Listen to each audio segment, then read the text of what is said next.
चंद्र बदने ऐसी रनिया कुसुमे ऐसी सुंदर कुसुमे ऐसी सुंदर हो आबाऊ नाहू के उठी हावय पीरे ता भुइया भुइया लोटाई ता भुइया भुइया लोटाई हो।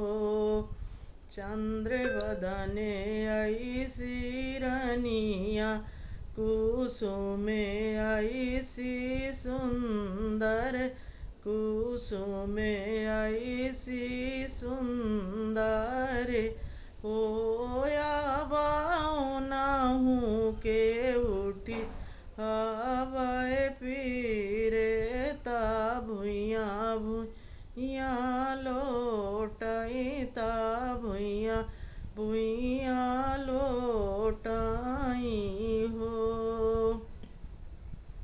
सासु मोरे नियारे नायावय नाना देवी खे बोलाए ना देवी खे बोलाई होया बाए तनी कठोरे हाय जेठनिया नियरबा नहीं आवयनी यरबा नहीं आवाई हो।